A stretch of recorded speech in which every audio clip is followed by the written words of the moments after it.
CNBC TV 18. I'm Malvika, Jain. I am in New York, and I have with me Piyush Goyal, the Minister for Coal, Renewable Energy and Power.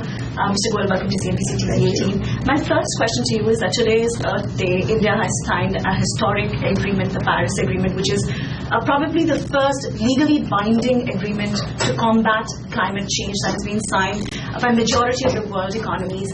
But in the midst of all this, do you think the commitment of the United States has been up to expectations? Of course, had it not been for the United States, China and India, this agreement probably wouldn't have seen the light of the day. Well, I'm sure each country has determined what best they can contribute to this challenge of climate change. The United States has made certain commitments. They have their own domestic politics, which they have to navigate and handle. But as far as India is concerned, we stand very committed to our intended nationally determined contributions. In fact, we are confident we'll exceed that. And for us in India, this is not a matter of what the world wants or what other countries are asking of us. It is an article of faith for Prime Minister Modi, for his government, and for the people of India. So we are doing it out of a conviction that we are globally responsible world citizens, and we want to do this as a part of our effort to leave behind a clean and green planet for the next generation. But do you feel skeptical, given the political environment in the United States at this point in time, if the Republicans come to power, this agreement may actually just fall back upon, because without the United States being on board, let's be practical, there is no point of having this agreement. No, I don't agree with that. At the outset, I would not like to interfere in any other country's domestic politics. Certainly. They are free to decide. The people of the United States understand what is good for them and understand what is good for the world, and will, I'm sure, take the right choices.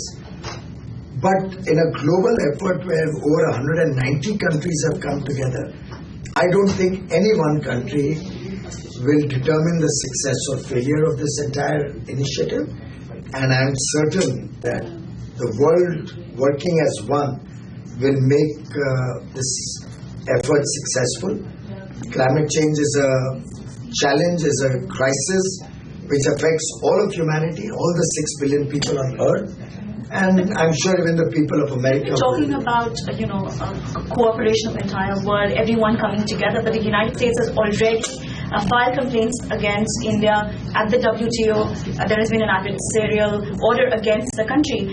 Of course, at the end of the day, business is business. And even though President Obama and Prime Minister Narendra Modi share a very good rapport, there is little that President Obama could do about it. I agree with you. It's extremely sad that the United States took the approach of trade, overriding the world's interests to develop and promote renewable energy, particularly in the developing world.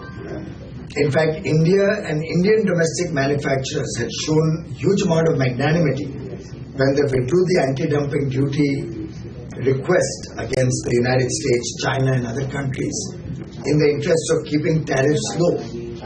And on my request, they withdrew their case, which they had already won. We would have, on 22nd of August 2014, India would have imposed anti-dumping duties on China on the United States. But are you going to do it now? You will try to file 16 complaints against No, of course. The United States is already having 16 programs that their states are running, where they have domestic content requirements for procurement. Right.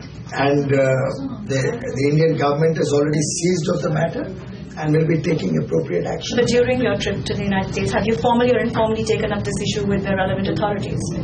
I don't have to take up anything with the relevant authorities. They have won a case. We have already filed an appeal against that. And but the trade ones that you want disputes to may go on. That will be an independent matter for the Indian government to decide. So in the interim, are you planning to make any changes to India's solar mission? I can reassure every domestic manufacturer in India that this government stands committed to support every single manufacturer's equipment that comes out of India. We will continue our support to domestic content requirement and for suppliers of equipment domestically. On the contrary, we are coming out with new policies to further encourage domestic manufacturing, and we'll be incentivizing more and more people to set up domestic capacity in the days to come. I don't see any immediate change. We are in appeal, and till such time as the appeal is decided, I don't see any change in our domestic. Now, another commitment that you've made is that by 2019, by the end of 2019 or 2022, all the villages, all the households in India will get electricity. There's another commitment that you're making, that you're going to be bringing down the carbon footprint of the country. Aren't the two things contradictory? And in case you want to achieve that and you want to move away from sources of energy like coal to more renewable sources of energy, have you received any definitive confirmation, or have you entered into an agreement to get access to technology which will actually be necessary? I think it is important for your viewers to know that the carbon intensity is the figure that is most important. Okay. The carbon intensity per unit of GDP of an economy. The United States, most of Europe, Japan, now even China, Australia, these are economies which are slowing down. These are economies where economic growth and GDP growth is not very significant. These are economies where actually the energy consumption is falling over the years. Right. Because energy efficiency comes in, technology comes in. When the economies are flat or growing at 1 or 2%, efficiency is more than the requirement of fresh energy. Therefore, their energy consumption being either flat or on a lower falling trajectory, when they talk of reducing the carbon intensity per unit of GDP, they're actually talking of absolute reduction in the carbon intensity. What about India? In India, it's a growing economy. I suspect we'll be growing in double digit very soon.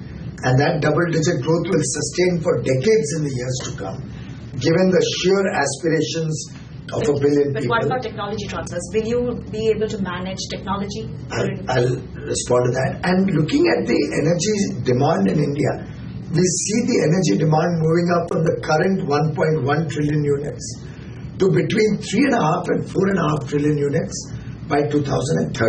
Right. That's a growth of nearly 3.5 to 4 times. Now, with this kind of exponential growth in our energy consumption, what we are talking of is reducing the carbon intensity per unit of GDP. Today, India's GDP is about $2 trillion. We expect it to be close to $12 trillion. We are relying on growth. So, with the growth, our carbon intensity per unit of that growth will be much less.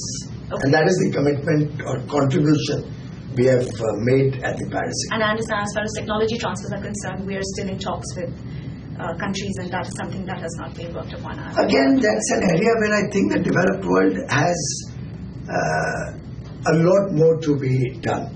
Whenever we talk to most of the developed countries, they talk about technology being a function of private treaties, and their private sector having the technology, and you can buy it from them.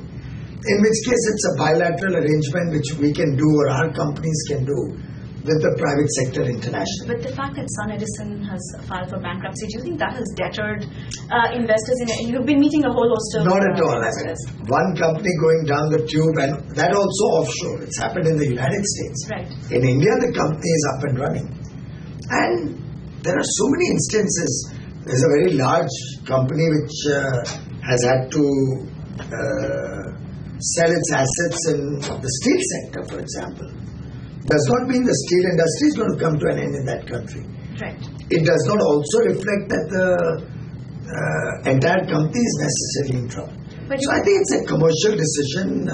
They were not able to live up to their liabilities in the United States. They filed for bankruptcy. In India, they're up and running, but should they have a problem there also?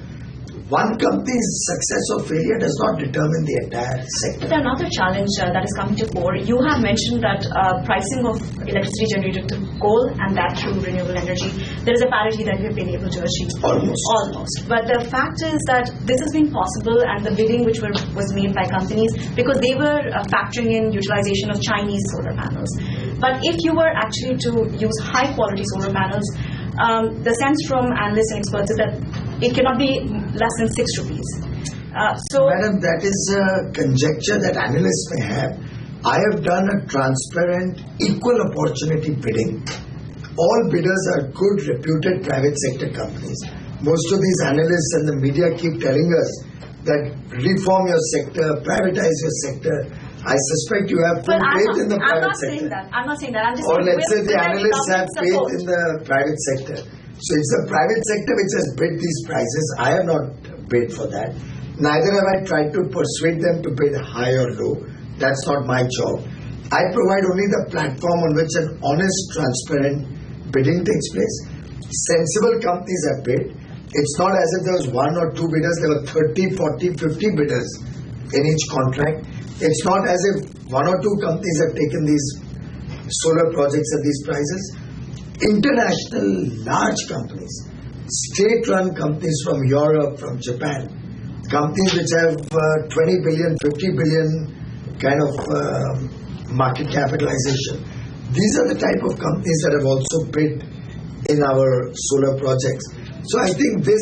But since it's a priority for the government, and if we are not able to achieve the target of 175, then do you think these companies... Well, I think by now, after 2 years of the Narendra Modi government, the people of India, and I hope also your colleagues and journalists, are convinced that Prime Minister Modi, once he makes a target and once he intends to reach a goal, he achieves it. We don't even think of the option of not achieving that target. Well, that's wonderful, and good luck to you with that. But you had mentioned in an interview to us after the budget that the UDAY scheme is not going to have any adversarial impact on the fiscal deficits of state governments. But there is actually a recent RBI report which points out that that is not true, and it is going to have an impact on state budgets, and they will have to move away certain amounts of money from developmental projects.